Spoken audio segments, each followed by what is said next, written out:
Cyprus football, the passion, the thrill. The passion, the thrill. The stadiums roar, you can feel the chill.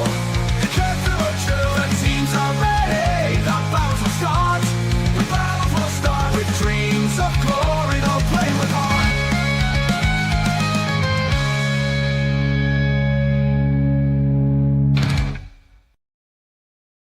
Kalimera, Kalispera, whatever time you're watching, this is utter chaos. This is Mappa. This is Mappa. This is Tasso. Yes, it is. It is. If you ever needed a definition of this is Mappa, this show is front and center. It gives you everything you need to know. Because the past, I won't say the last 7 days, I'll say the last 3 days have been utter carnage. Carnage, Tasso. Carnage. Carnage. Carnage. You can't call it carnage unless it's from the Carnage region of France. You know, like champagne. That's the joke. It's fine. It's fine. It's fine. It's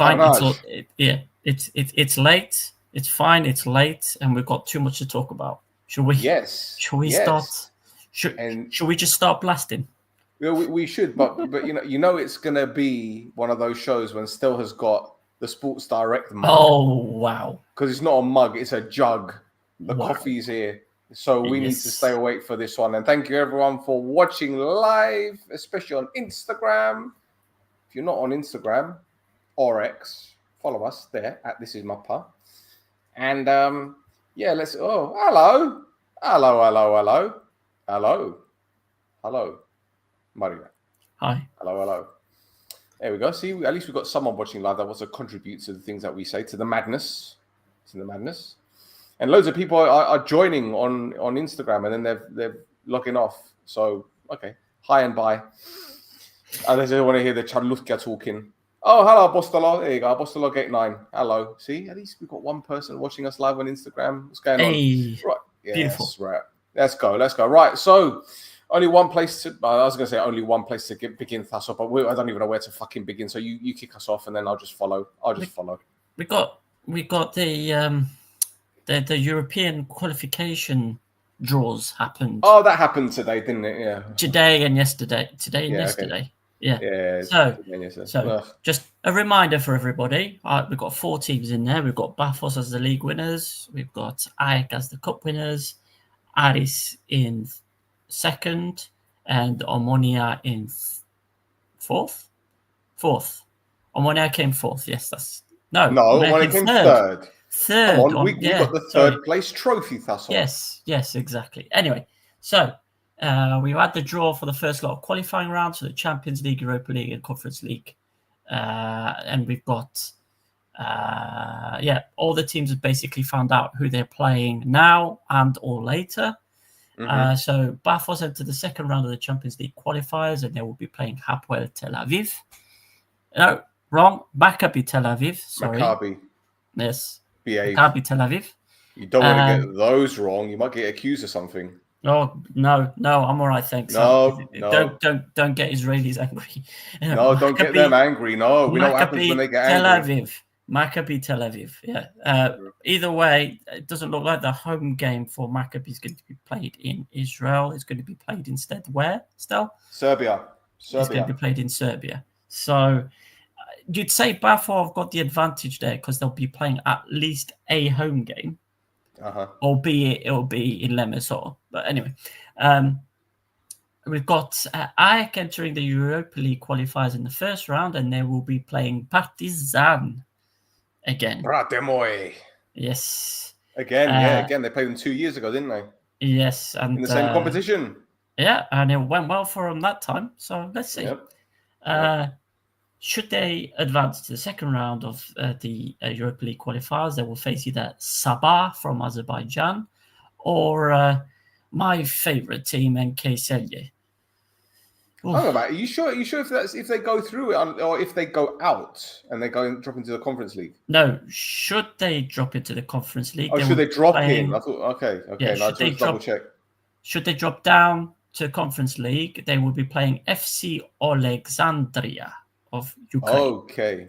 Yes. Okay. And then we've got Omania and Aris entering the Conference League qualifiers in the second round. So Omania will either face Torpedo Kutaisi again. Or Ortabasi from Kazakhstan. And Aris will play against Hungary's Puskás Academy. The expectations rise. That's a sticky one. That is a sticky one, that game. Uh-huh. They're a very good team. Puskás Academy. They are. A good team. And the Ari boss came out today and he spoke to their YouTube channel. He said it's going to be a 50-50. I mean, that's what football matches are. Yeah, true that. We got a couple more hellos from Christophe on Instagram, and also Neo. Hey, from Brisbane, Australia. Come on, nice one. He's just finishing off his morning coffee. Yeah, and everyone's dropping off now. No, all right. It's fine. It's fine. It's all good. It's good. Right. Anyway. Next story. Okay. We got the YouTube guys. We haven't forgotten the YouTube guys. We're all saying hello. It's all good. It's all love. It's all wonderful, right. Wonderful love. Well, you mentioned AEK. Shall we go through their thank yous and their welcomes? Yes. So this week I have organised it by fair play from last season. Oh, okay. So AEK were apparently the fairest team last season. Okay. So they didn't win a trophy though. Well, AEK did win a trophy.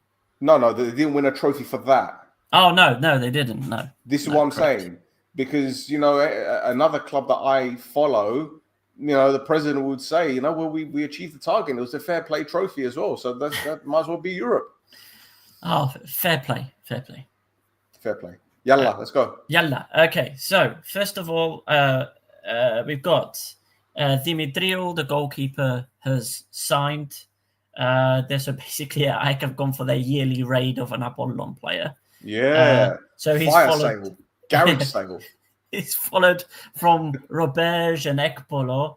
But yeah, he's basically coming in to sit on the bench, right? He's basically taking Dumba's spot at AEK in the token Cypriot, Thassor. Token Cypriot. Exactly.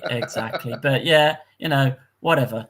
Now, obviously, a space has been made in the goalkeeping ranks to fit Dimitriou in, and that's Athanasiadis. So Yorgos Athanasiadis has been released. Greek goalkeeper was signed following the nightmare start that the club had with Alomerovic in goal and Juan Ferrando as head coach. He played 35 times. However, he didn't play the last 7 games. Now, there are Gaffener rumours that it was due to some Neil Lennon type behaviour. If you know, you know. We'll leave it at that. What you mean showing up drunk to the airport wearing nothing but shorts and sandals, allegedly? Well, I mean, not to that extent, but allegedly, yes. Allegedly.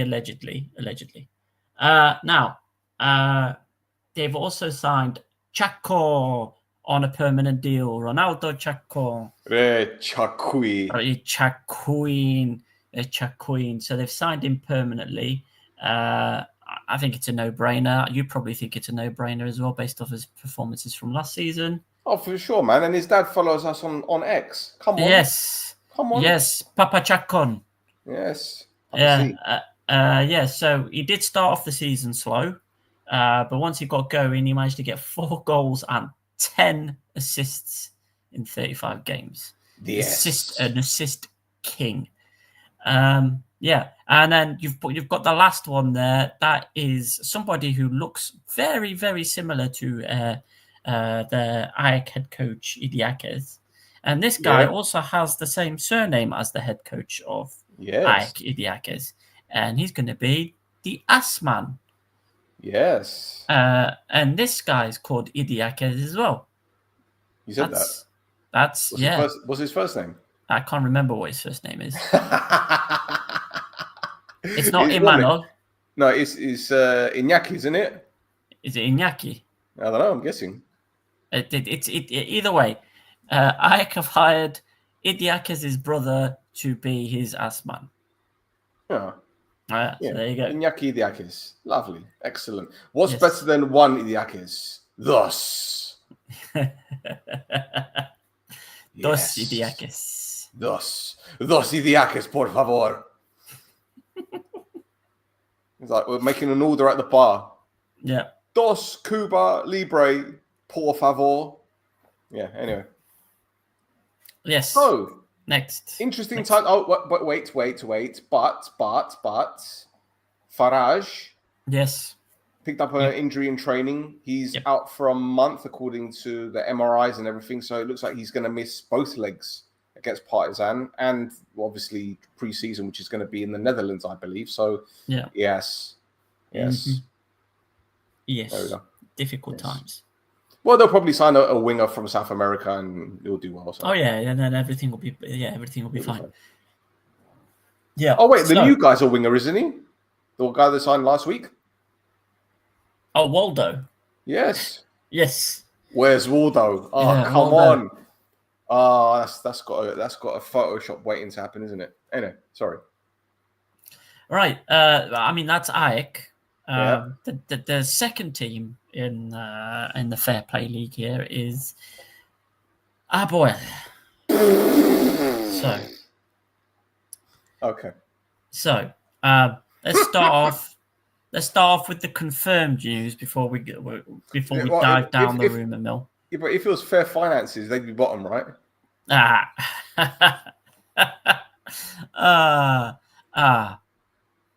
bitch. Anyway, it's official. Abuela have confirmed a new head coach to start the 25-26 season in Pablo Garcia.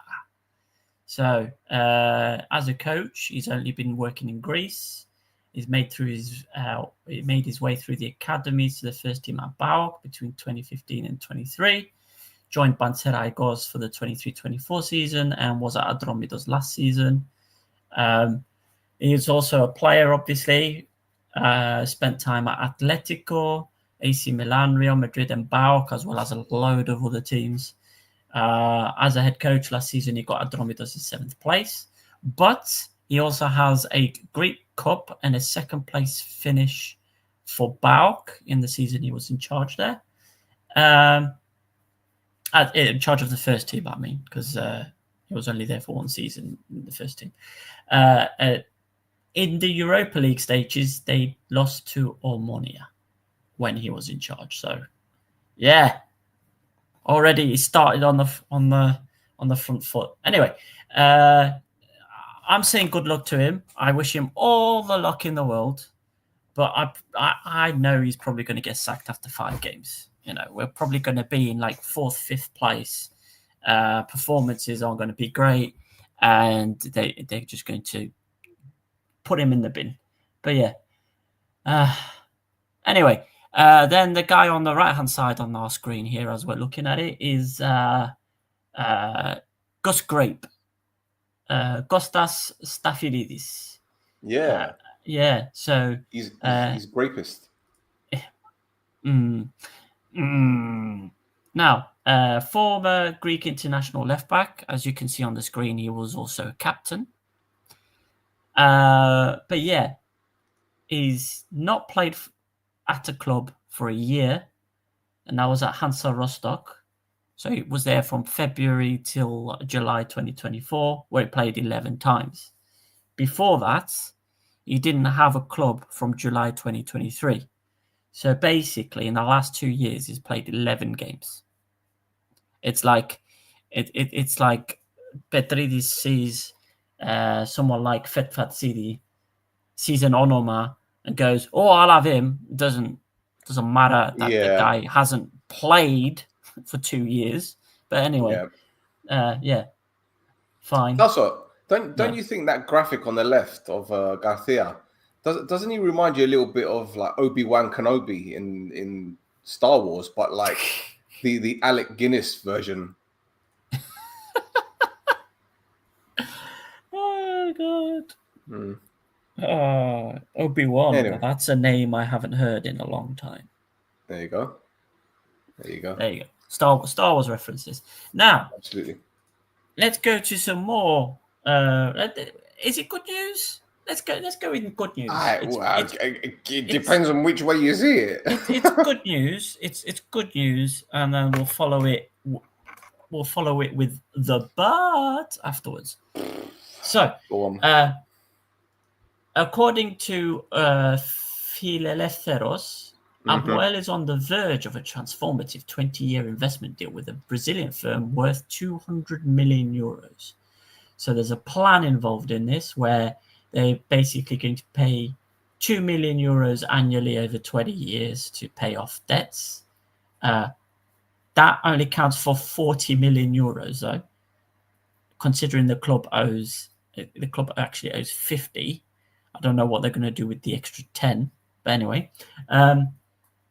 And then 160 million euros to cover the football budget, which is 8 million euros per season.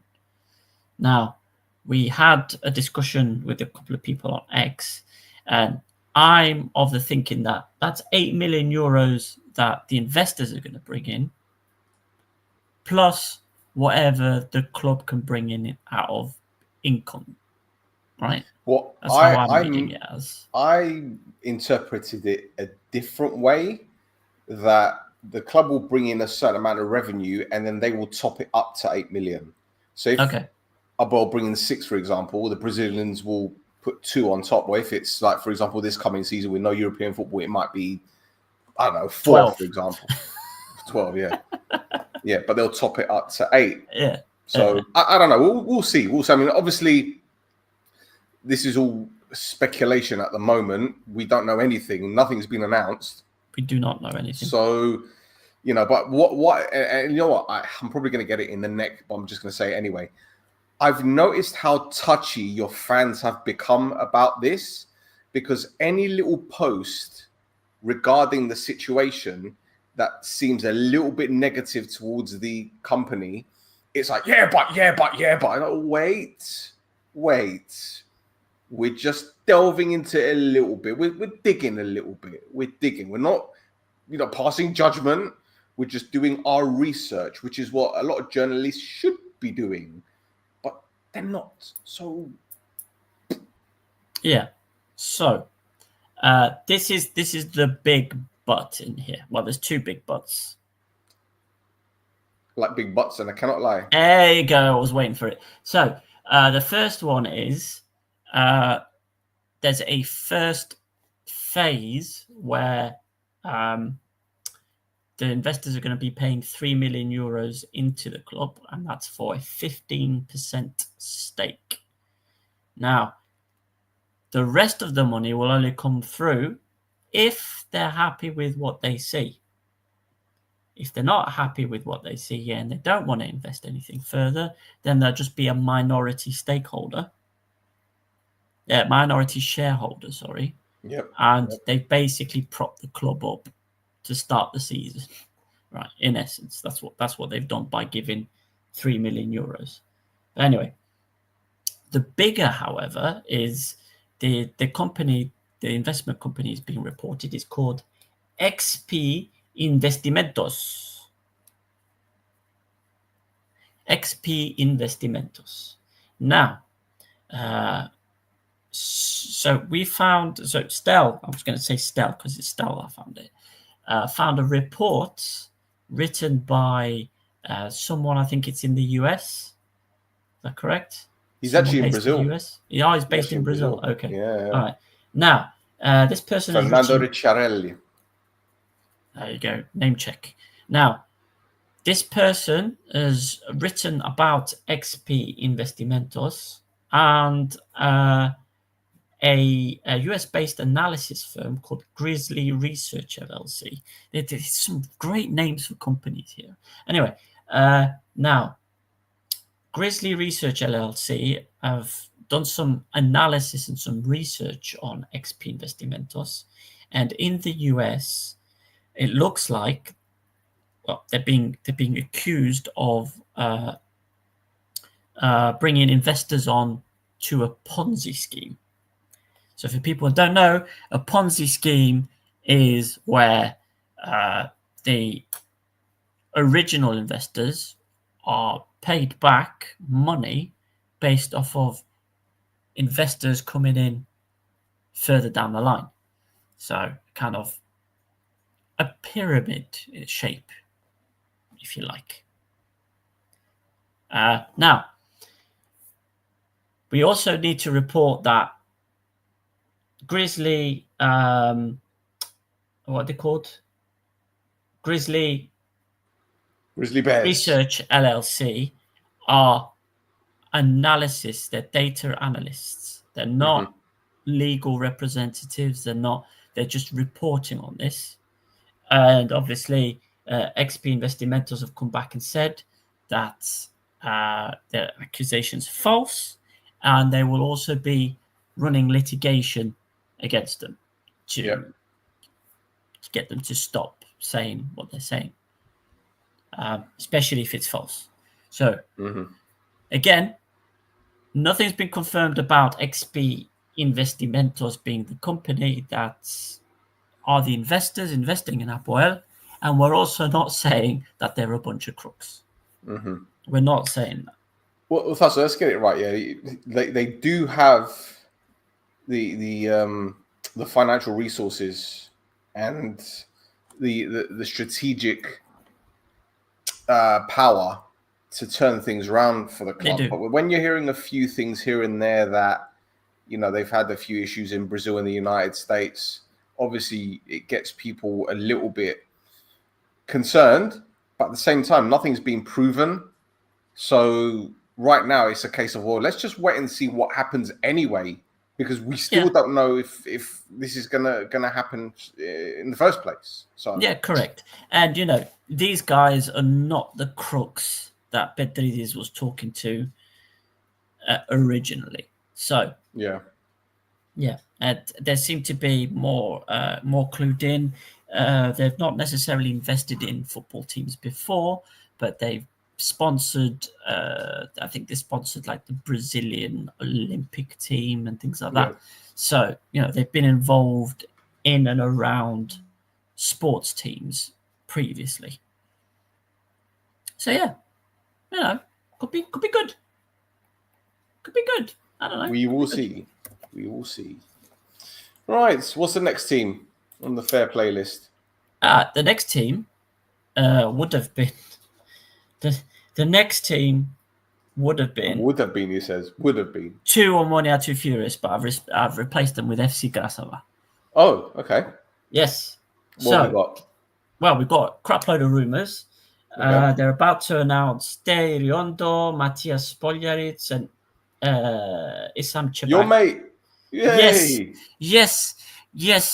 Go to Graasava. Get them relegated again. Anyway, yeah. So they're the rumoured incomings, as well as obviously Trujic from last week. And then also the actual confirmed stuff. It wasn't confirmed by Graasava themselves. It was confirmed by Nea Salamina. Is that basically Graasava are going to be playing out the Anortosi next season. But you know, Nea Salamina's announcement didn't know what to call them.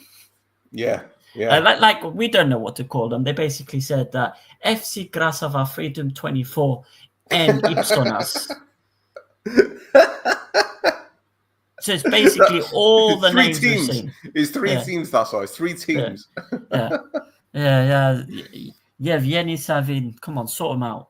So someone at Salamina thought they were getting three loan payments or 3 rental payments for the stadium.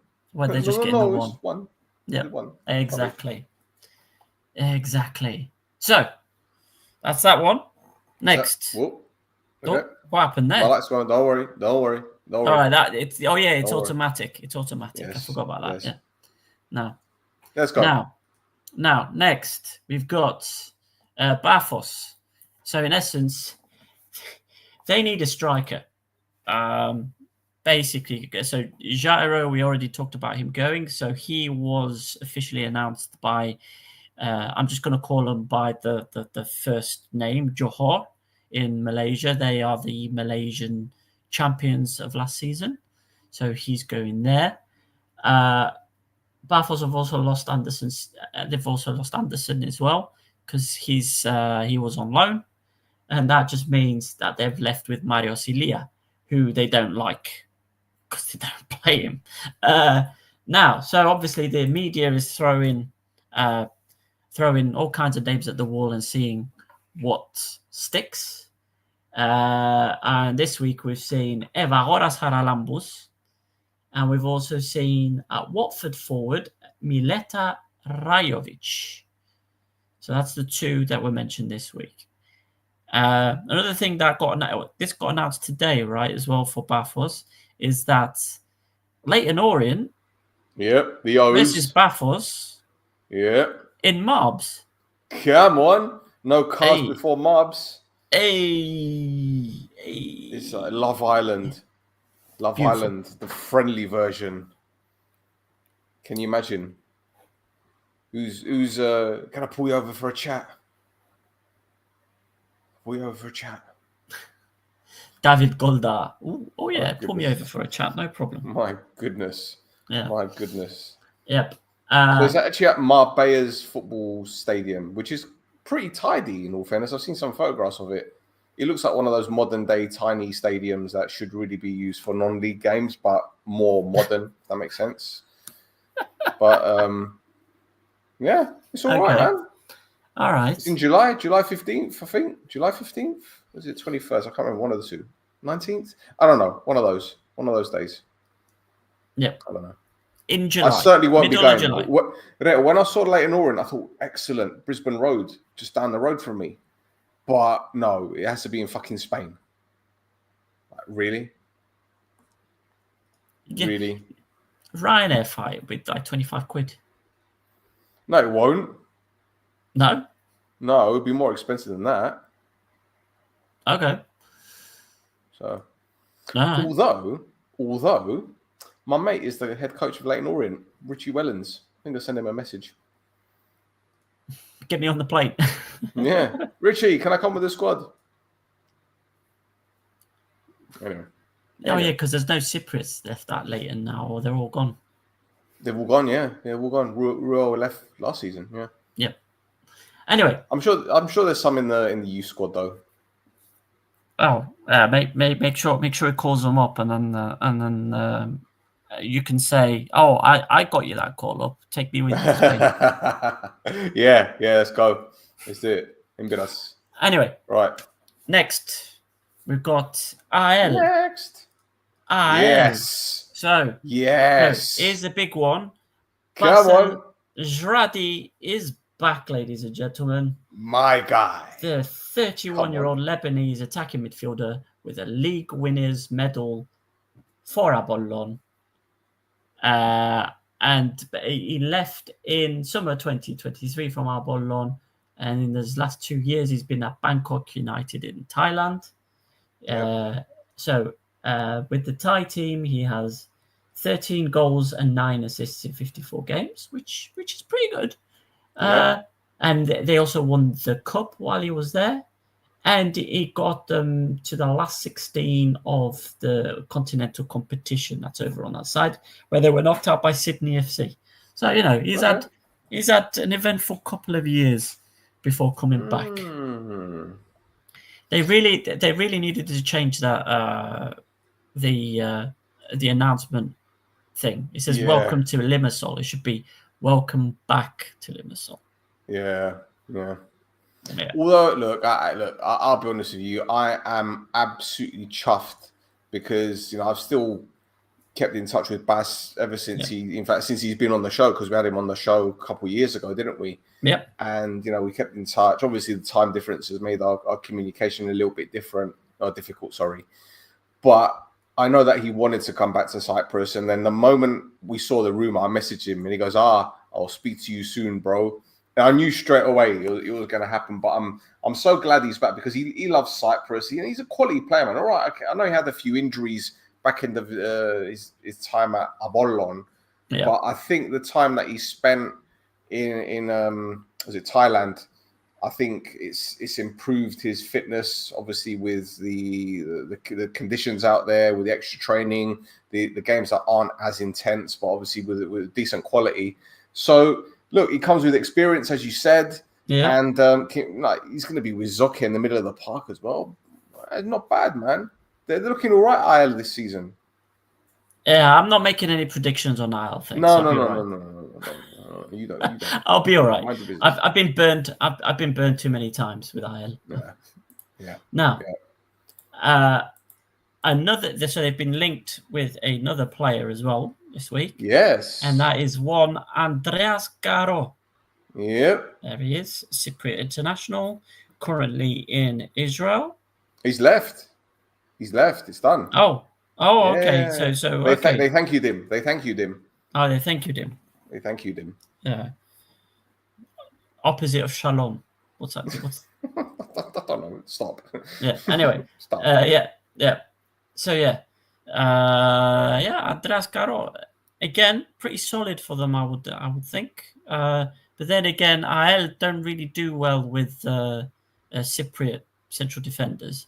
I mean, look at Sodirio, who's then gone to Poland and done amazing compared to what he's done at IL. So true. Let's see. True. Let's see. Well, he comes with experience as well. He does, with a lot of experience. Yeah. So that's IL. Yes. Who's next? Who's NEXT? Well, the rivals. It would be Omania, wouldn't it? Oh, it's Omania. I thought it was Abolon. Okay, fair enough. Right, Go on, shoot. Oh, I'll shoot, shall I? So, so somebody, I remember somebody messaging me last week, going like, "Oh, we haven't heard anybody from Poland talking about Stepinski yet this summer. What's going on?" And like within a day of them saying that, our guy Polski Transfers basically said that a UEFA.com reporter called Piotr Kozminski is reporting that a deal is almost complete between Omania and Vichy Lodz. But it seems that Omania want to keep him for the European qualification campaign, and Lodz are absolutely fine waiting for the European qualification campaign for Omania to finish. I mean, look, I'm sorry to do this, right? But and I haven't done a podcast on Omania for a while. Yep. And I've kept my mouth shut for a while. It's all intentional because there's no point in me talking about things that don't exist. But for me, this is the dumbest thing this club has done since the last time they did something dumb, which was recent. Okay, you want to keep him in the squad because you got European qualifiers, and at the end of the qualifying stage, whether we get knocked out or whether we get into the group stage, he's gonna leave. Well, if he's gonna leave, bring in a striker, so that he gets used to his teammates sooner, and then you can get rid of or just get rid of him now. It just doesn't make sense. But once again, this is Omania doing Omania things. Oh, we're only going to sign 3 or 4 players. It's just dumb, and this is why they're going to win fuck all this season. Sorry. Well, I'm sorry for anyone that's watching. Sorry for the language. It's just pathetic, man. To be fair to the player, though, he is professional enough to keep playing. Yeah, he's professional enough to put up with all the bullshit they put him through as well. Suspending him for speaking to the Polish press, for clearing up your fucking mess. Get the fuck out of here, man. Sorry. I'm trying to put a positive spin on it. I'm trying to put a positive spin on it for you. But yeah, you're not having it. Okay. Not having it. There was something that I missed last month as well. That there was a rumor coming out of Nigeria that Francis Uzoho was going to be leaving Omania and signing for FC Graasava Freedom 24 de Eni Ipsona.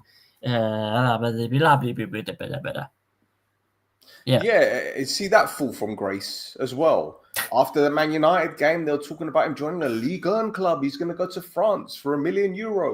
And now they're talking about joining a club with 3 names. I can't even have a stadium. Yep, pretty much. Let's see, what else have we got? We've got a rumor that Charis Evangelou. I think you've had this conversation again last season. What conversation, GK? We had many conversations about Omania, bro. Like, take your pick. It's just like we're recycling everything. It's just like this club is recycling last season. Only the difference is 2019. Yeah, exactly. The only difference is this time last year. Big June 2024, 18th of June 2024, Omania had signed 2 players. And we're still waiting. But tomorrow is the deadline because remember, GK, what Papastavros said in his interview, which happened 2 weeks ago. 2 weeks ago tomorrow, there's going to be signings in 1 to 2 weeks. Well, 2 weeks are up tomorrow, bro. So if we don't sign anyone tomorrow, they're lying. I'm a real boy. Yalla. They're gonna announce some youth player that they've signed from Omania Psevda or something. Just to prove you wrong. Clowns. So anyway, speaking of youth players, Charis Evangelou, the latest rumor is that he's going to Poznan. That's that one. Yeah. Bright spot he is. Bright spot there. And the last bit of news I've got for Omania is Isaac Success going to Omania. Yes, that's a rumor, isn't it? No puns. No, we're not going to do it. I'm not going to do it. No puns. Success? What does that mean? I haven't seen that in the last 2 years. I tell you what, he's dressed, isn't he? He's dressed. Yeah. For success. Yes. Yes. You go. Yes. Anyway. Next. Yes. Next. We've got Abolon. Abolon is next. Here we go. Morgan Brown. Come on. Thassa, what a summer it's been already for the friends of this podcast. Basil Dradi finding a new club, Sim Tandy joining a new club, Morgan Brown joining a new club. Maybe Adil Nabi might join another. I don't know. Maybe. Line them up. Inshallah, I don't know. Line them up. We're lucky charms. Any players that need new clubs, come to This Is Mappa and then you find your club. No problem. There you go. No problem. It ain't even a thing. You know, this is Sadiq. I know you're like 40, but if you're looking for another club in Cyprus, come on, I want to talk to you about that goal. Yeah. Anyway, yes. So Morgan Brown in. Yes, he stays in Limassol following his release from Aris. 25-year-old enters his 7th season in Cyprus, signing for the blue side of the port city. Les Bleus. Les Bleus, exactly. Abolon, although they haven't signed any French players yet. No, they haven't. This time around. Now, we've got a big one that's left is one Hambo Giriagu, the captain of the club. Yes. 30-year-old midfielder. He's leaving the club for the first time. Properly, he went on loan to Estoril. He went properly. he went on loan to Estoril in Portugal in the 2017-18 season. But apart from that, he's been at Abolon all his career. I think his first game he played for Abolon was in the 2011-12 season. Does that sound right? Yeah, so that's something insane. 294 appearances, 8 goals and 8 assists. In that time, a league title, 2 Super Cups and 3 FA Cups. He's also played 69 times for Cyprus. Nice. Huge player leaving. There was also a rumor of him joining Anortosi in Greece. Yep. But there are no announcements yet on that end. So we've got a rumored in Well, I don't know. I don't know how rumored it is. He's been pictured driving a car in Gibro, and reported flights in Gibro and everything. Is Sergio Castell? Remember him? Remember him? Yes. So there's going to be a few goals there, isn't there? Yep. You've got a couple more players there, including. Is that somebody wearing a Sheffield Wednesday shirt? Yes, it's the what's his name? Oh God, that's why you put me right on the spot now. You put me right on the spot now. He's playing in the Netherlands at the moment. The guy from Fortuna Sittard. Yes. Da Cruz. God Almighty. Alessio da Cruz. Yes, that's the one. So he was at Sheffield Wednesday for a bit. Yeah. Okay, I didn't know that. Apparently, yeah. So according to was it 24 Sport, they were just saying that he's there is a financial gap between the two parties. So looks like it's not going to happen now. Yeah, I read as well that they fell off because obviously they signed Castell, so they're not that interested anymore. Yep. Well, I mean, to be fair, you've got Castell and Marquez. Yes. That's pretty good already. That's right. Absolutely. And who is that third player? Jordan Ikoko. There he is. Yep. Yes. So he was at 2 Omania, 2 Furious last season. At the moment, he's a free agent. Yeah. And do you know what? The thing is with Ikoko, I remember when he was at Bafos, he was very, very impressive. And then he picked up an injury. And obviously it was a big one. And then his contract was up. They let him go, blah, blah, blah, blah. He ends up at that Omania. Yep. And it was just like, who is this guy? Who is this guy? He's a shadow of himself. So, I don't know, maybe Sofroni's looked at him and thought, right, I can bring back that player. I can bring that Ikoko back. Not the one that was at that Omania, but bring him back to the Buffer. And you know what? Give him a chance. What have you got to lose? Yep. What have you got to lose? So I don't think he'll even be on a big contract either. No, I mean, if they were able to afford him, I'm pretty sure Abolon can. Yeah. Anyway, next. Yes. So we've got 2 outgoings, maybe. So the first one is Charles Bolly. He is apparently being sold to Aras Nakhchivan in Azerbaijan. It is Azerbaijan, right? Yeah, isn't that where Neftchi Baku is as well? Yeah. So he's going to be with Sassi Dinameda. Yep, right. That's correct. Sassy, not Sassy. Sorry, Sassy. Not Sassy. Well, I mean, he did get sent off. He did get sent off in his first game for Abolon, didn't he? So he is Sassy. Yeah. Yes. Now, so that's the first one. Now, the next one is that Supersport FM are reporting that RFS, that's the team in Riga. Isn't Gula the head coach there still? Is he still? Is it that RFS or is it a different Riga? No, it's RFS. RFS Gula. Coach.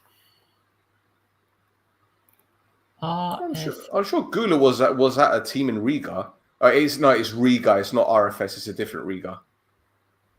Okay. It's Dubov's Riga. Right. Anyway, so yes. Riga. Karagaz. Riga. There you go. Yeah. Riga me.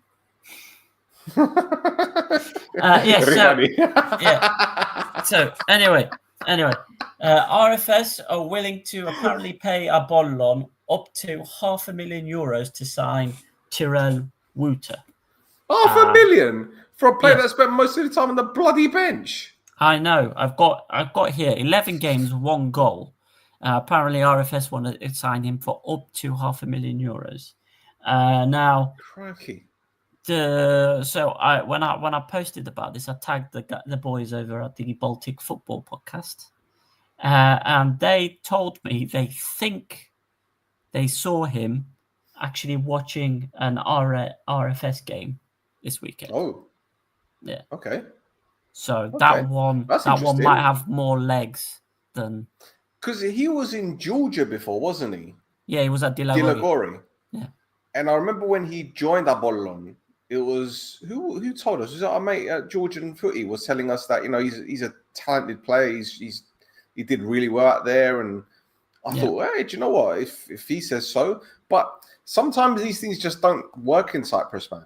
Whether it be he's not been able to settle or whatever, but he looked all right. But like I said, I didn't see enough of him to say, he's good or bad, really. Yeah, or maybe our Abolon fans can tell us. I don't know. Yeah, I think you had like Clinton Duwodu kind of appear out of nowhere as well, putting the performances that he was putting, which took out one of the forward positions that he could have played in. So I think that's what did it. But yeah, so that's Abolon sorted. There we go. Yep. So shall we move on to Anortosi? Anortosi, yes, because Omania Radipo got nothing. So Anortosis, we've got it's mostly people leaving. We've got Atanas Iliev got announced as the new signing for CSKA 1948. He scored 9 goals in 29 games for Anortosi last season, so that's a pretty good good turnaround. It's not Rafa Lopez good. Come on, it's not Rafa Lopez good. No. Correct. By the way, Rafa Lopez. Did you mention Rafa Lopez? Yes, I did. It's intentional. Oh, okay. All right. Why is that? Because tomorrow, boys and girls, on this very channel, I know we've only got one person watching on Instagram. I don't know, we've only got one, but hello, that one person. And everyone that's watching live on YouTube, tomorrow, we did an interview with Rafa Lopez, and it drops tomorrow. It does. Yes. And he's a lovely, lovely guy as well. Lovely guy. Knows his stuff. Really does know his stuff. So, yes. What can I tell you? Not bad for a little podcast from the UK. Just, and France, sorry. Yeah, of course. There's me as well. Right. So. There's me as well. Sorry. Well, you're from the UK originally, so I'm not wrong, am I? Hi. Just because you eat frog's legs doesn't make you any more French than Lupin. It tastes like bony chicken. Does it? Yeah. Really? Yeah. It's not that interesting. But you said it tastes like chicken. Yeah, bony chicken. Bony chicken. Yeah. Okay. All right. Okay. So anyway, other people leaving. We've got Gregorz Krikoviak is out of here as well. He's gone. So yeah, one less angry face for the referees to face next season. And he didn't travel from Paris to and from games, did he? He did not. He did not. Unbelievable. Do you remember when we heard that rumor? We're like, what are you fucking talking about? He's going to fly to Paris before games. Yeah. And then go back. Yeah. He's going to go to Cyprus just to play the games. Yeah, exactly. What are people smoking? Like, listen, we've heard and seen some outlandish shit from Cyprus, especially yesterday with the police. But, having... listen... Whatever. Anyway, paragado. Anyway. We've also got Sergio Castell has also left Anortosi. I'm gutted about that. Yeah, he has left a heartfelt message as well for anybody who would care to read it. He scored 6 times and grabbed 11 assists for them last season. That's ridiculous. That's for his position where he's supposed to play, it's insane. It's only 5 less than Lesiak's when Omania won the title. Lesiak's got 16 assists from left back. He's got 11 from right back, and for a quarter of that season, Rafa Lopez wasn't there again on the end of crosses. There you go. And, of course, there was the whole thing with the balls as well. Yes. So there we go. That's go back to October, guys. The October podcast with Tasso and Pedro. You know what we're talking about. Yep, I did the demonstration and everything. Yes. So next we've got Olympiakos. Woohoo! So we've got Darli Inlandu. Quality player. We talked about him. We talked about him a lot. He got signed by two Omania Furies last season in January from Radniki in Serbia. So since January, he's played 12 times. He scored twice and got an assist. Like we said, he was a central midfielder, was one of the club's better performers.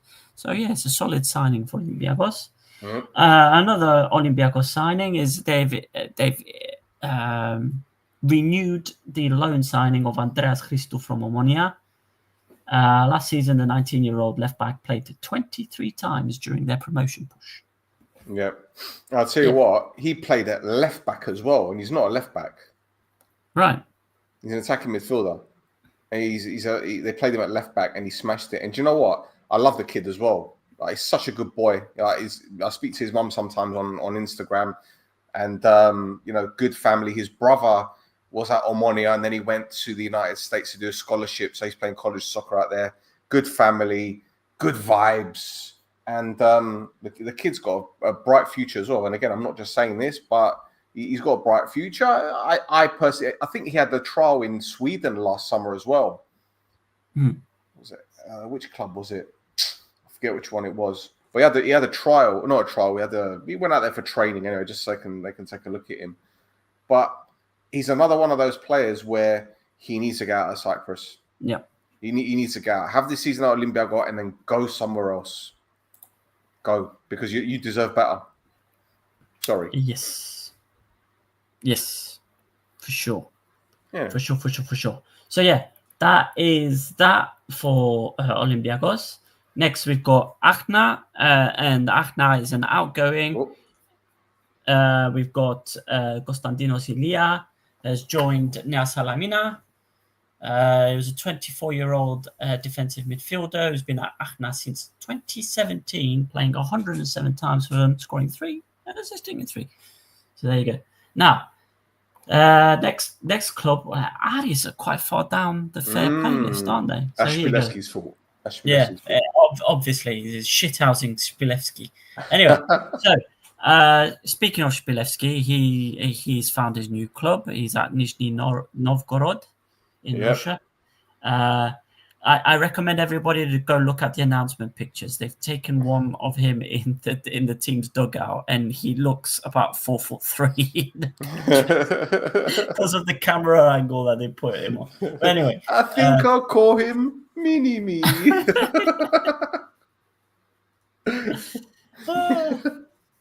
just got to go, bastard, fucking bastard. Sorry. I love you guys. With the walkie-talkie. So so Aris. So there's the rumors. There's the rumor. 2025, guys, come on, respect. What is it, huh? Sorry. Just take these Shpilevski sound bites. I'm gonna miss him, man. It's okay. So someone will arrive to replace him. Yeah. Just as mad as he is. Yes. So Aris are trading in South Africans apparently. So last week we talked about Michlali Mayambela going down to South Africa. Yes. This week we've got them signing a Kaizer Chiefs. Kaizer Chiefs were going to sign Michlali Mayambela. Aris are trying to get hold of Mamelodi Sundowns winger, and then I didn't put his name in. That's stupid by me. I didn't put his name in the notes. What are you stressing for? Why are you stressing?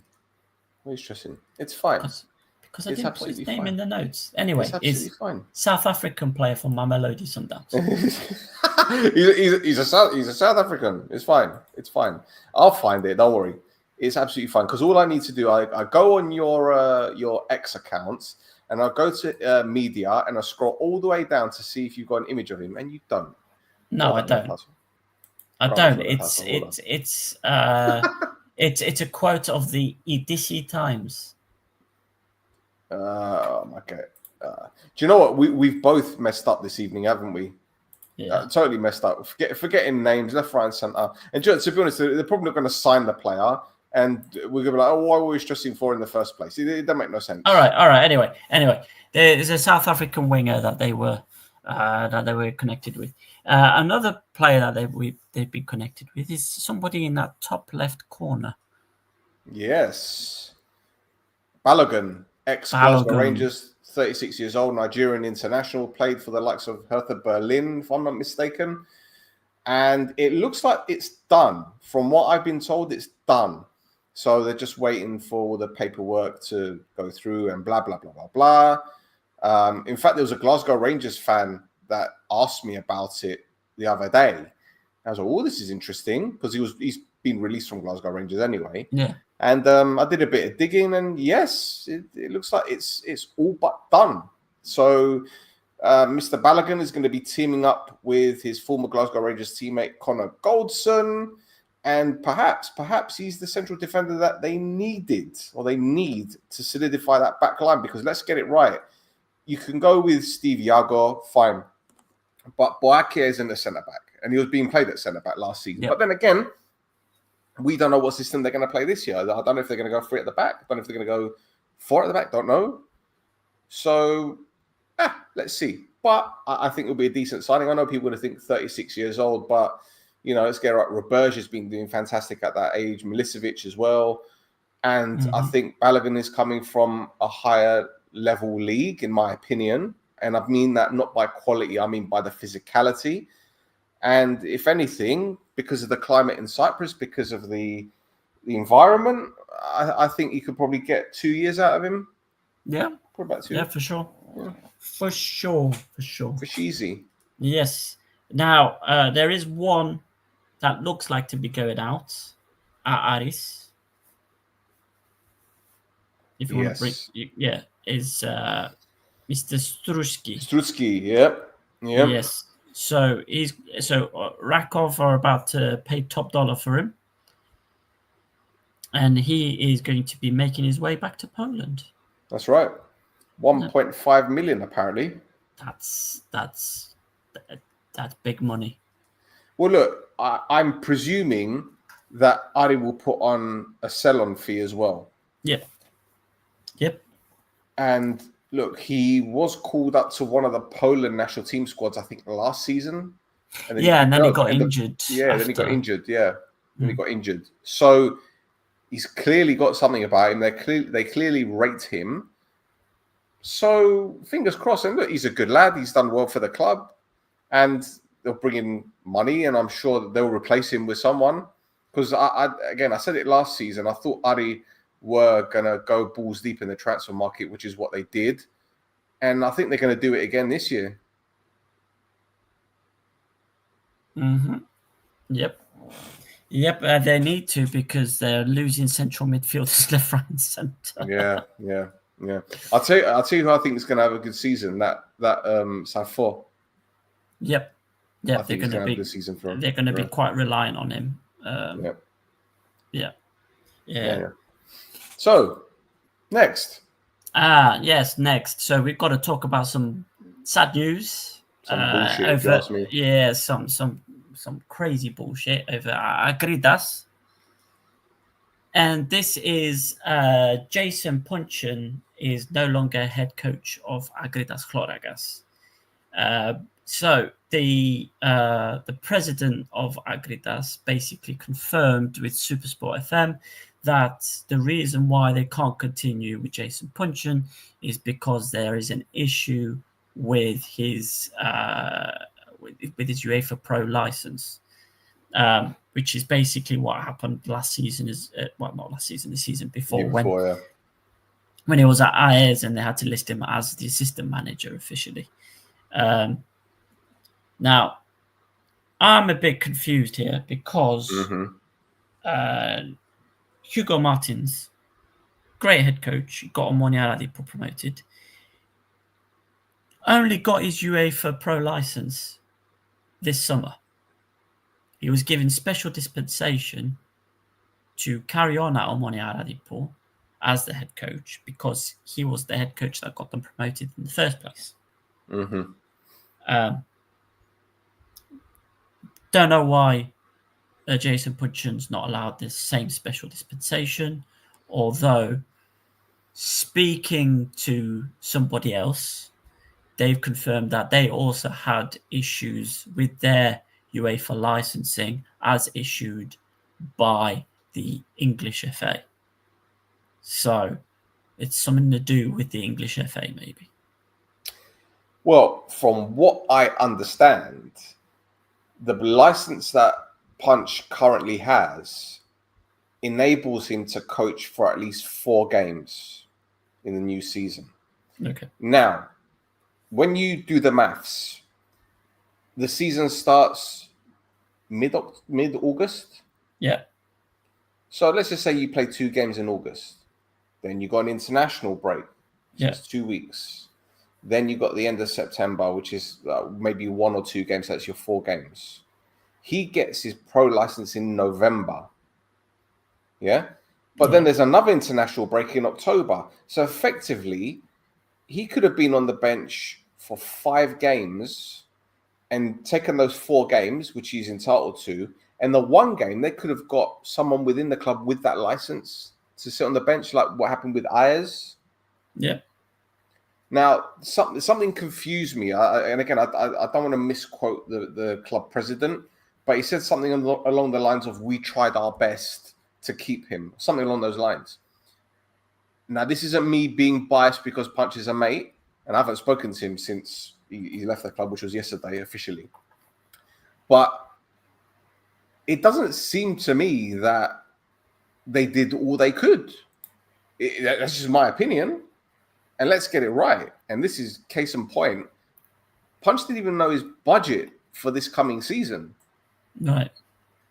Because they've got financial, issues. But obviously, if he doesn't know his budget for the season, then what do you expect him to do? But the fact is, in my opinion, he got them up on a shoestring budget. So his stock is up there now. His stock is up there. You see the win-loss record when he got to the club? Impeccable. He was at Ayanapa before that. 3 games, 3 wins. Impeccable. So I don't see this as being a major issue. Of course, it's a bump, a speed hump, pothole in the road. But when he gets his pro license in November, he'll walk into most clubs, and then we'll see. Because, he isn't just the name of Jason Punchin, ex-Premier League player, this and that. What he's done in Cyprus, his record is second to none. He needs a platform now. And when he finds that platform, people are going to be in trouble. I'm just saying. People will be in trouble. Yes. Yes. Now, rumours of his replacement are Alexis Garpozis. Watermelon Alex. He's coming back. Well, exactly. Even the president said on that radio show that he's coming in. It's just inevitable, really. Yeah. But, and again, no disrespect. And I mean this in, I don't want to sound bitter and I don't want to be an asshole about it. But look, this managerial merry-go-round shit needs to here, because with the greatest of respect to Garpozi, right? Othello, Aes, Karmiotissa, Ael. How many of those teams are still in the Breitlinger? Ael.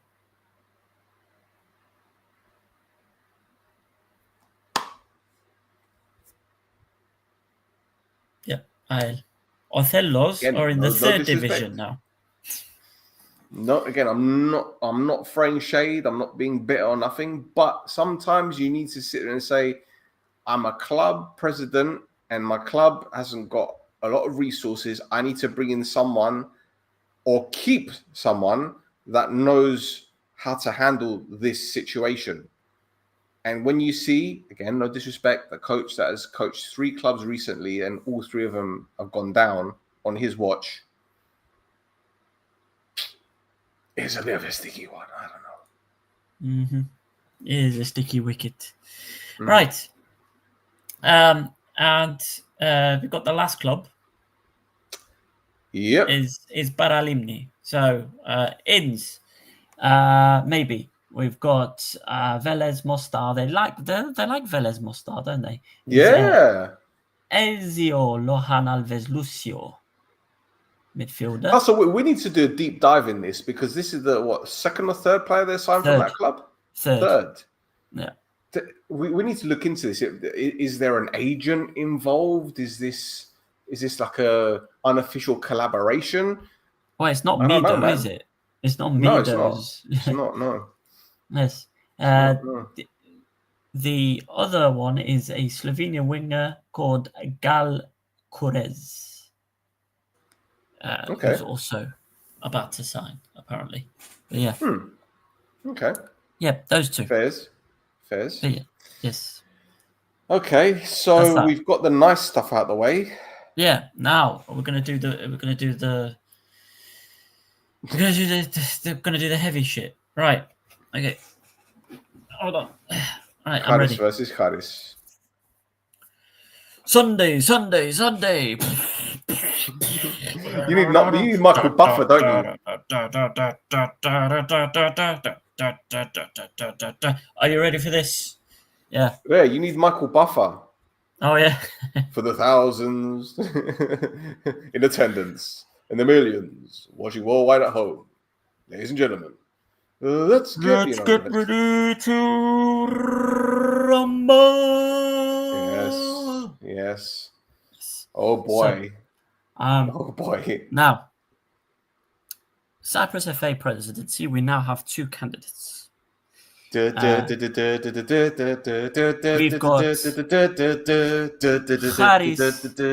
Loizidis and Charis Savidis.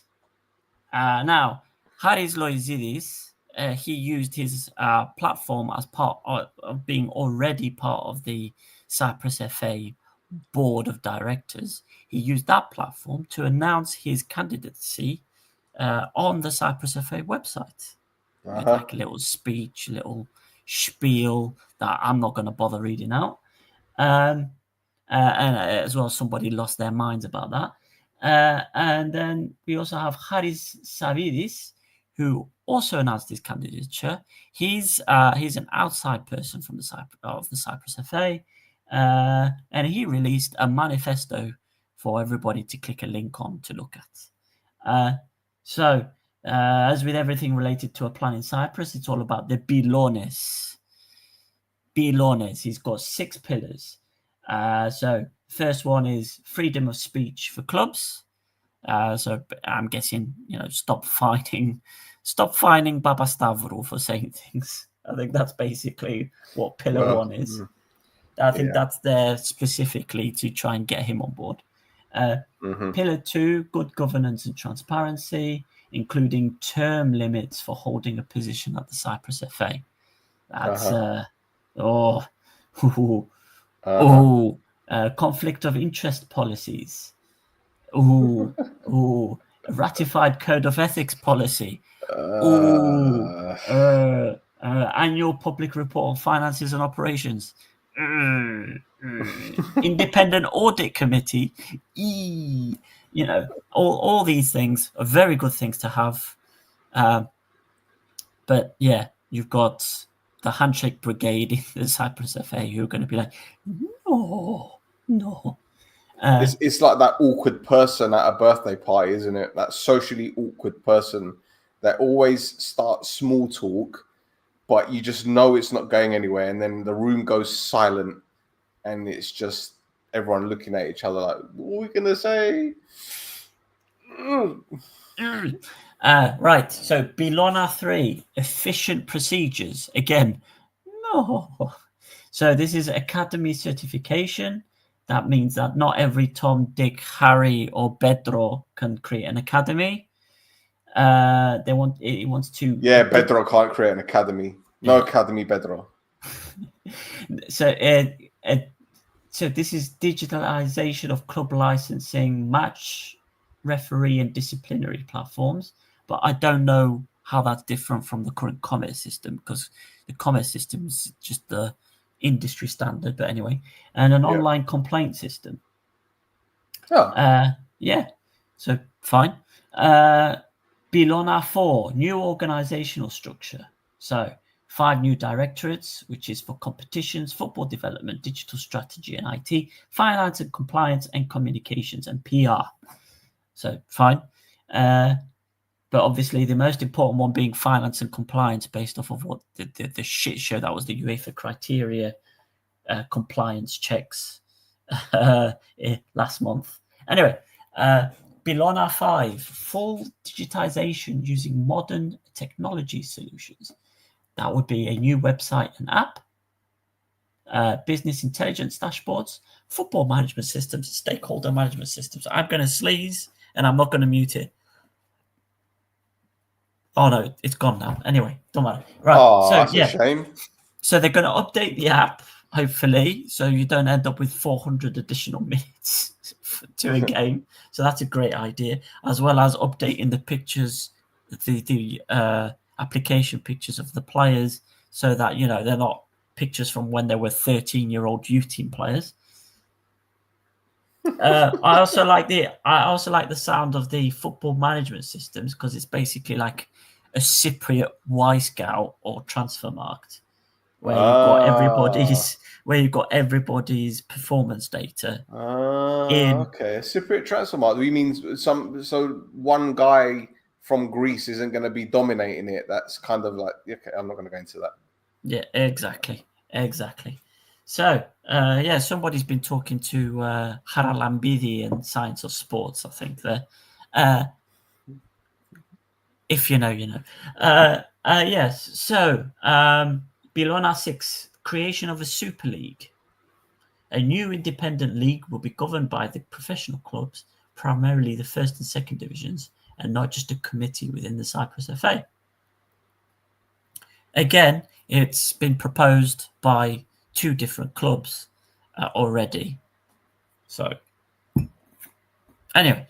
Well, look, I just want to sidestep a little bit, because there's one club who we mentioned earlier whose president has said they're kind of on the fence at the moment as to who they're going to vote for. But from what I understand, they're waiting to see what another club is going to do in terms of their vote. And then whatever they do, they're going to copy them, although they're leaning more towards Savidi. Oh, that's good. Savidis is good. Yes. Savidis. My opinion is Savidis is the option, because Loizidis is just going to be business as usual. That was, in essence, what his statement was. Yeah. His statement was business as usual. We will carry on the good work that we've been doing so far. Yep. Because and we know that if Savidi is there, he's going to completely gut the place. He's going to gut it, and he's going to expose everyone and everything. And there are going to be too many people there who right now are already shitting bricks at the thought of him even getting close, even though it would appear that Loizidi is going to win it anyway. That's how it seems anyway. Yeah. But they are shitting bricks. And for once, even though we know what's going to happen, knowing that people are shitting bricks speaks volumes. Exactly. We need to remind people as well that Savidis is the person who went to the House of Representatives and told everybody about the Cyprus FA hiding match fixing. So, he was also the one that got called by the FIFA representative regarding a red envelope that was never actioned by the Cyprus FA. Yeah. I'm guessing that FIFA representative made the mistake of Haris Savidis and Haris Loizidis. Yep. Got the wrong one. Got the wrong one, mate. Yeah, he typed in Charis on the email bar and just went, yeah, that one. Savidi is the guy. Let me tell you who he is, right? When there's a wedding and the priest says, speak now, forever hold your peace, he's the guy that stands up and says, I got something to say about the bride. She shouldn't be wearing a white dress. Yes. Listen. She knows what I'm talking about. Puta. Sorry. Anyway. But yeah, so Savidis is the guy, but he's not going to get it. We know he's not going to get it. Yeah. But I think... well, of course he's not going to get it because Baba Stavros endorsed him. You know, if you want to pick a loser, pick for the one that Baba Stavros goes for. It's just that simple, really. Listen, I would turn around and say, Baba Stavros, Mr. Baba Stavros, there's 10 horses racing. Pick 9. And the one that he doesn't pick, I'm going to pick.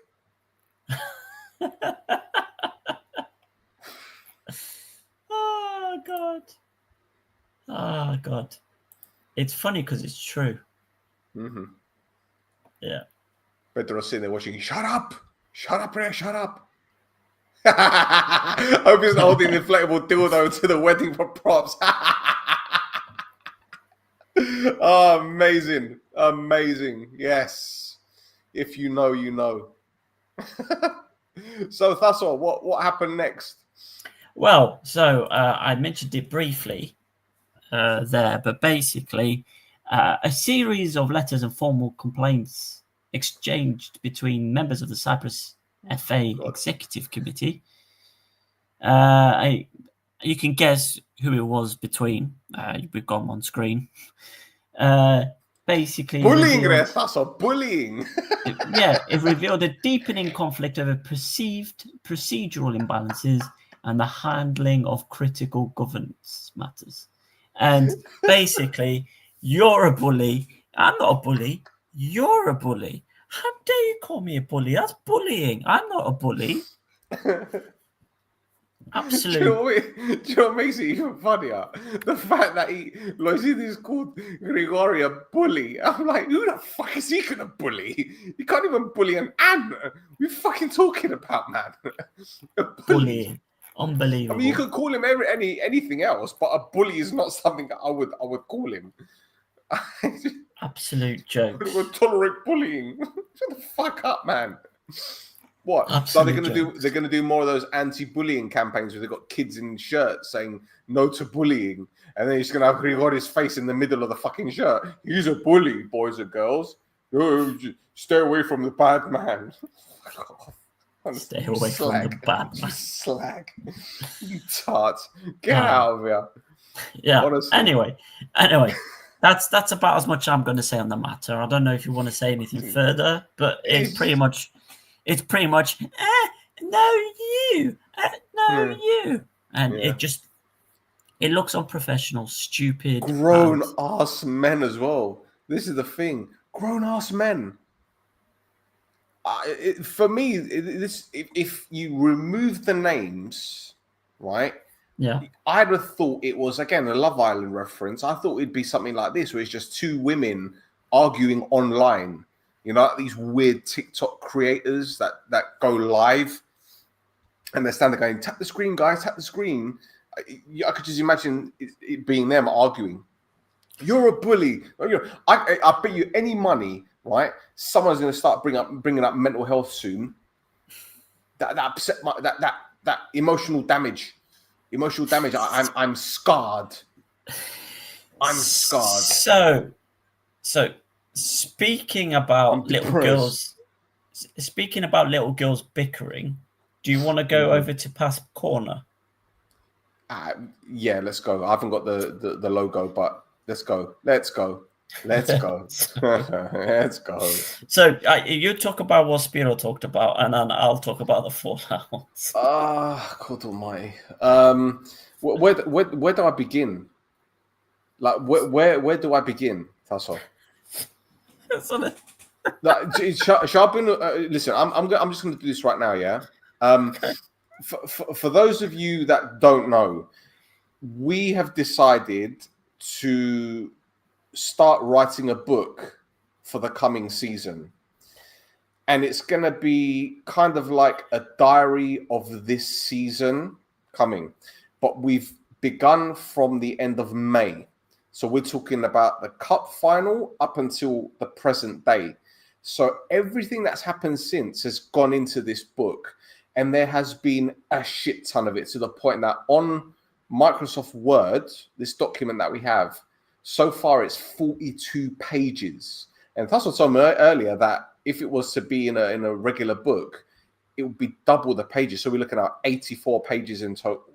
And we haven't even finished June, right? So when I say I don't know where to begin, so much has happened with Spiro and PASP and all this other shit. I literally do not know where to begin. I'm trying to find my notes because I made some notes on this, but I'm going back to when? The 12th of June now. So Spiro was interviewed about a few things that happened in and around him and PASP. So he was re-elected back onto the FIFA Pro board. That's right. So he was asked about that. He was also asked about the executive committee as well, wasn't he? Yeah, as well. And he started talking about the minimum wage. Yep. And then he was talking about the women's national team. Exactly.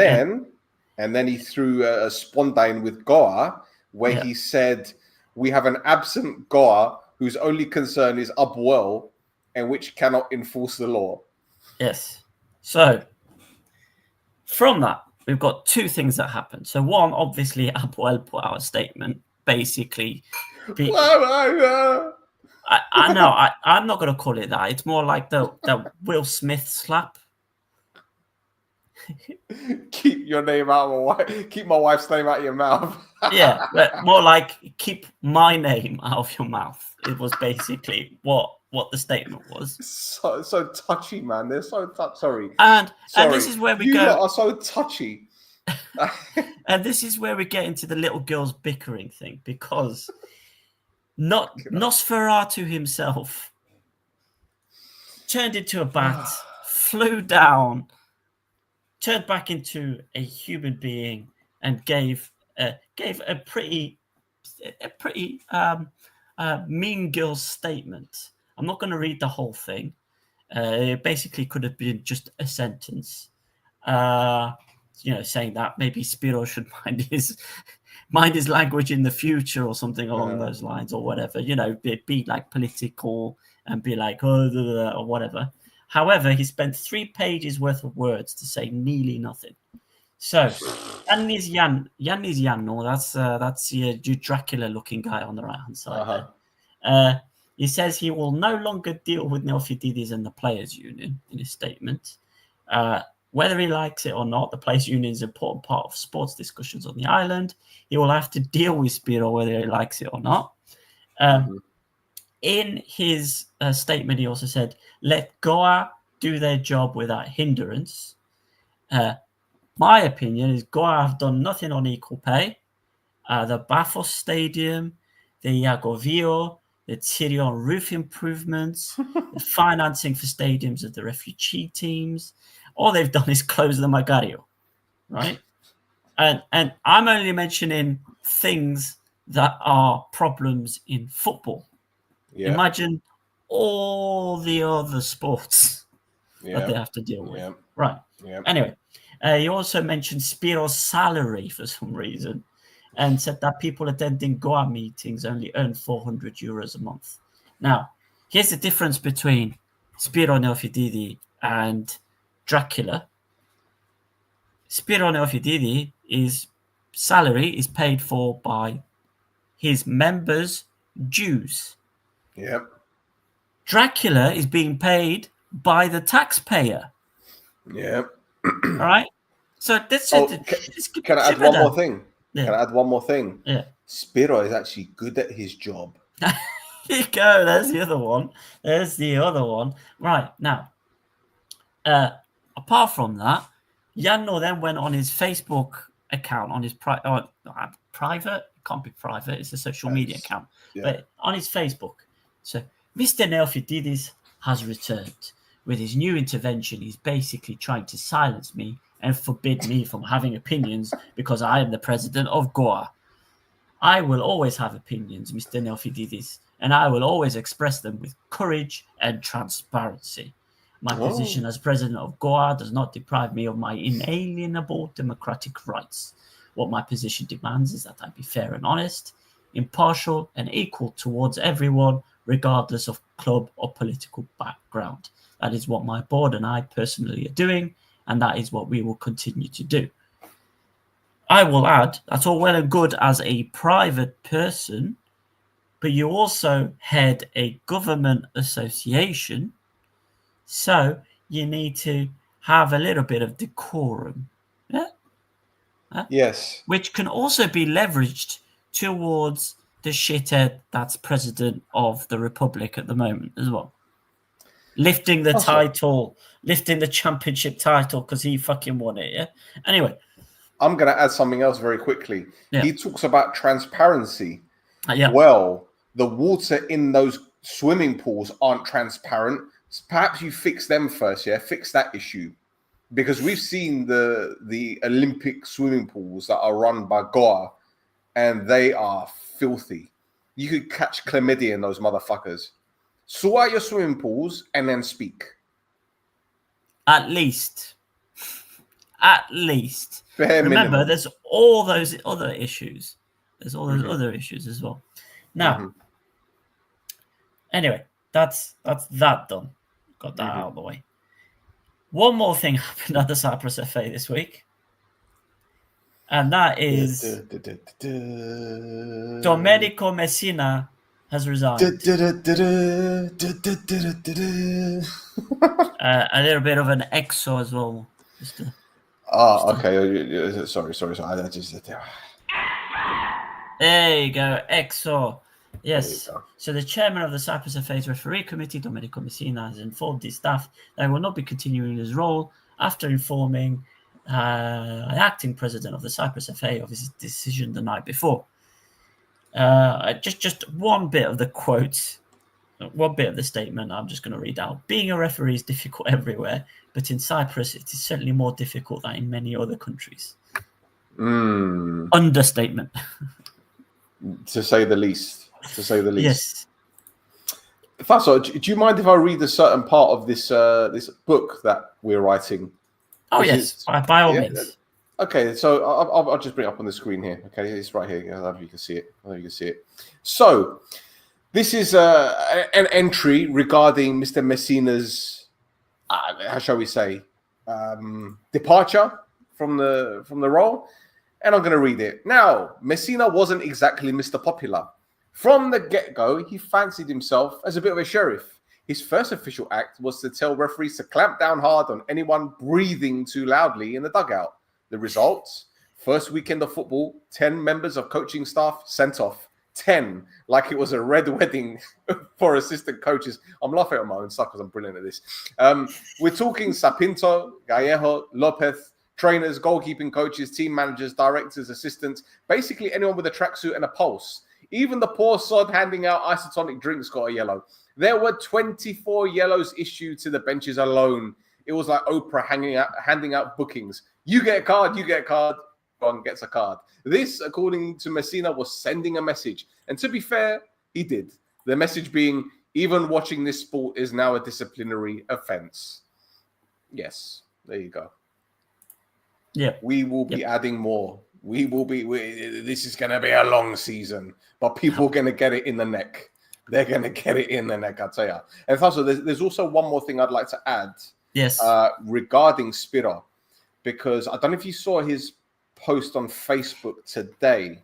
Yes, it appeared on X as well, like an hour before we started recording. Yeah. So he was just basically talking about the technical criteria, Article 22, installation of CCTV systems, and he was in Parliament today. They were looking at this amendment, and he says it contains vague statements and generalizations without defining any specific standards for CCTV cameras, which is quite funny because you and I have been speaking about 1.3 megapixel cameras being used as CCTV. But he basically said that PASP highlights two things. The vague provisions do not address the problem of violence, but merely create a legal framework that will preserve the current state of affairs. And PASP was already called on the state to adopt the guidelines of the Saint-Denis Convention, which recommended high-definition CCTV, at least 150 megapixels, to ensure strict surveillance and the prevention of incidents. Now, he's listed a whole heap of proposals. See, Spiro tries to find solutions. He makes suggestions. He tries to find solutions. You know, there's nothing wrong with that. At least someone's trying. Whereas just, sweeping everything under the carpet and pretending that it doesn't happen, that's fine. Here's the problem with solutions. Here's the problem with solutions. Cost them money. Is the cash. Is the cash. If you don't have the cash, how you gonna pay? Yeah. No cash, no cash. No cash. No cash. I heard it in Soho. Okay. Sorry. Okay. Many years ago. Now, many years ago. Now, I think that's it for all the news bits and pieces, right? That is it. Yeah, that's it. There's one more thing. The little thing we've been doing this summer to replace, our Aristoteles in our hearts. Yes. It's time to spin the wheel. What is coming? We don't know.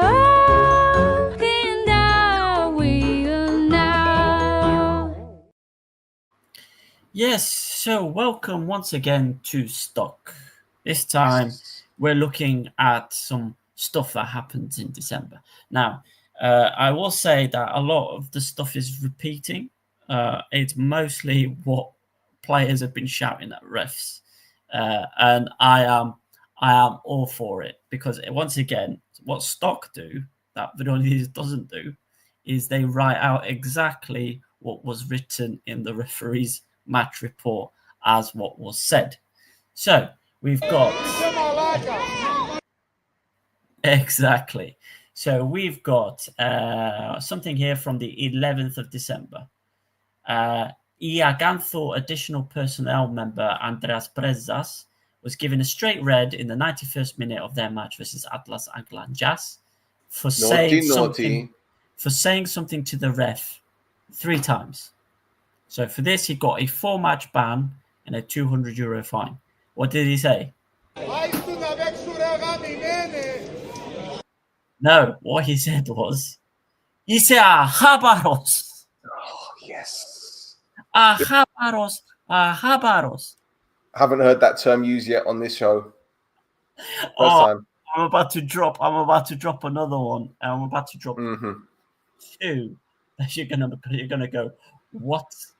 Right. So on the 17th of December, Abeb Bitsilias, additional staff member Nikos Avgusti, was hauled in front of the disciplinary committee because of his behavior during and after the 63rd minute of the match versus Thoi Birgu, right? Where he said, so this is before he got sent off, he said to the linesman, Ieri δεν τη φάτσα μόνο τη θυμάτω και εγώ να σε σάσω και θα πιάσει σημαία. Nice. So, in English, nice. Turn around and look at my face so you remember it, because I'm going to sort you out and you're never going to pick up a flag again. Sent off for that, right? And he gets sent to the stands, and then while he's in the stands, he shouts, "Να σε σάσω ρε πουτάνο παιδό, push το πεζε, βέγγε κομπλεξιβί."